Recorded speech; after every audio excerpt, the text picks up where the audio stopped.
with the president on this long weekend. Thank you very much for the time. And 3 days after President Trump may or may not have used a vulgar term to refer to Haiti and other countries, the outrage has morphed into a political fight between senators who were attending that meeting. I certainly didn't hear what Senator Durbin has said repeatedly.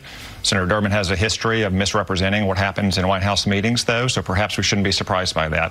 Senator Tom Cotton there, Senator Dick Durbin's spokesman, responded to those remarks a short time ago. Quote, credibility is something that's built by being consistently honest over time. Senator Durbin has it. Senator Perdue, somebody else who was on a Sunday show this morning, does not. Ask anyone who has dealt with both. For more, I want to bring in Brian Darling. He's the founder and president of Liberty Government Affairs, Democratic strategist Julian Epstein, and Alana Minskovsky of Salon. Botched it again. I apologize. Alana, let me start with you. No problem. As an apology for that, and just get your reaction to how this conversation has shifted. For a couple of days after this, we were really soaking up what the president said in the Oval Office, trying to react to it, what it said about him and the office and where things stand. It's become a political thing now in light of what we just heard there from Senator Cotton and from David Perdue as well.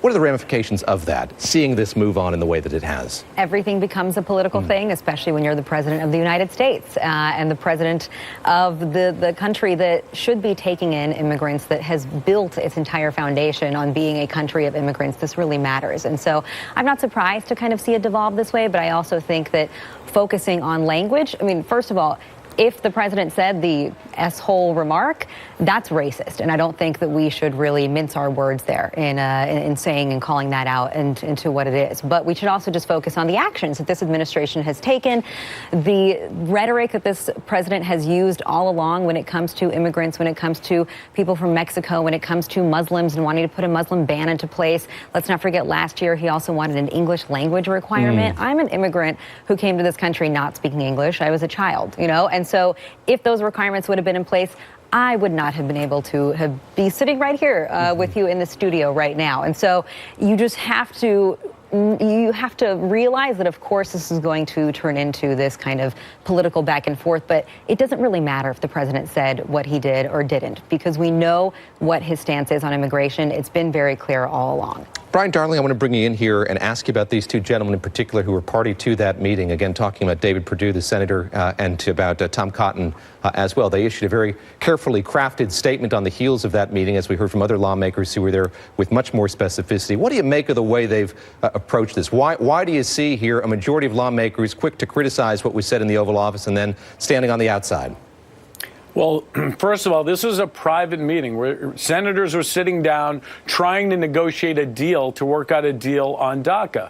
And for Dick Durbin to walk out of that meeting and disclose what was said at that meeting, I think he clearly doesn't want a deal on DACA. He does not want to see Congress move forward on an appropriate deal, because basically incentivizing name calling and calling the president a racist, that's not going to help get a deal on this. I mean, when you sit down with a negotiation, and I don't know, he may have said it, he may not. I don't really care. I mean, I think it's more important, the policies. And from the beginning, I never thought this DACA deal would happen. I think Democrats have an incentive not to get a deal. I think Republicans have an incentive not to have a deal to please their base.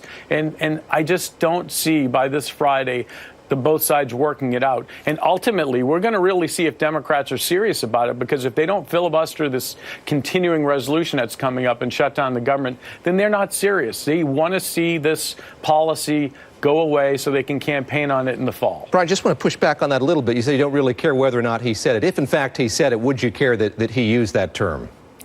Not really. I mean, honestly, when you look at what Rand Paul said this morning, Rand Paul said that, it would have been better to say that America wants to have more people from prosperous countries than countries that aren't economically doing all that well. And one thing that's missed in this is Senator Rand Paul in 2015 went to Haiti, and he was doing free operations on individuals who couldn't afford to get cataracts taken out of their eyes. And you know who donated to that nonprofit adventure? It was none other than Donald J. Trump. So he did help people who were underprivileged in Haiti in that instance. Yeah, heard that from the senator from Kentucky this morning. Julian Epstein, want to have you weigh in on that. I saw your reaction was similar to mine to that last response.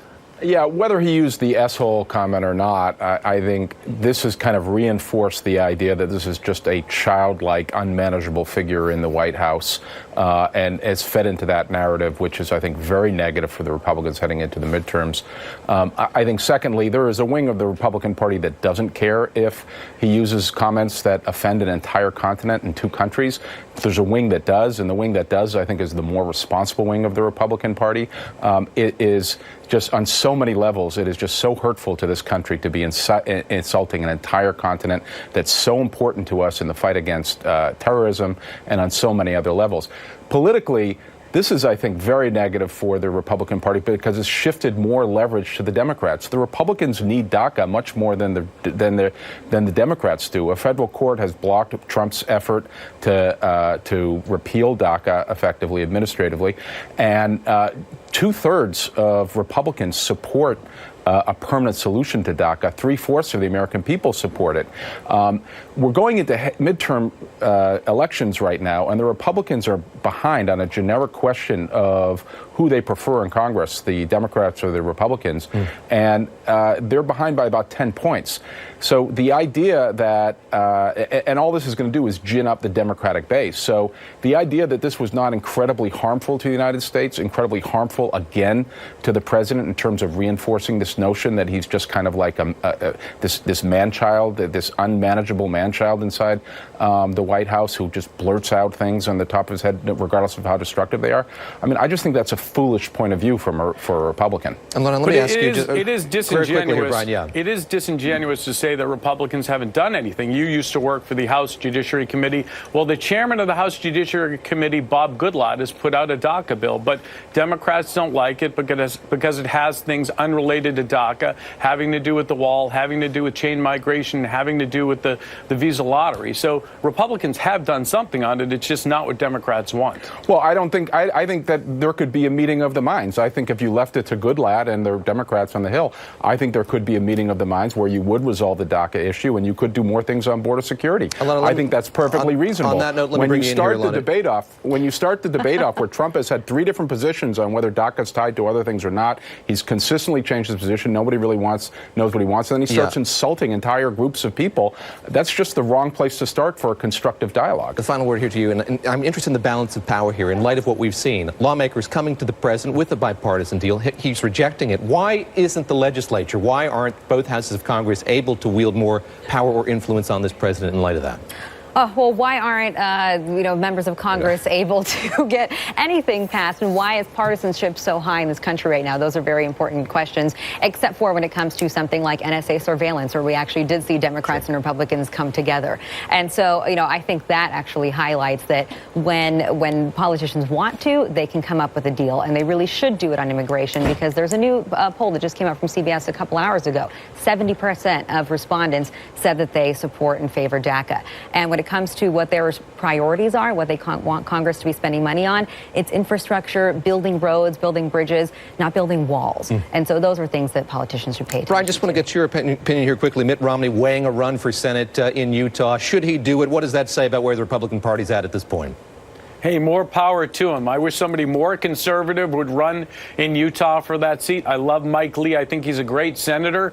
But, more power to him coming to Washington. He'll be a very important voice. It's going to be fascinating to have a presidential candidate, actually 2 presidential candidates, nominees sitting in the Senate, and the vice presidential candidate, Paul Ryan, being Speaker of the House. Maybe he won't be Speaker of the House at that point. But I think one other point on NSA spying, it's staggering to note that the Republicans and Democrats did something very harmful this past week in that issue. They did come together and they passed a bad bill, and it does show that the elites still rule in Congress. We'll leave it there. Brian Darling, thank you very much. Julian Epstein, Ilona Minskova, thank you very much joining me here in New York as well. And still ahead, Dr. King's legacy 50 years after losing the civil rights icon. A look at the issues still facing our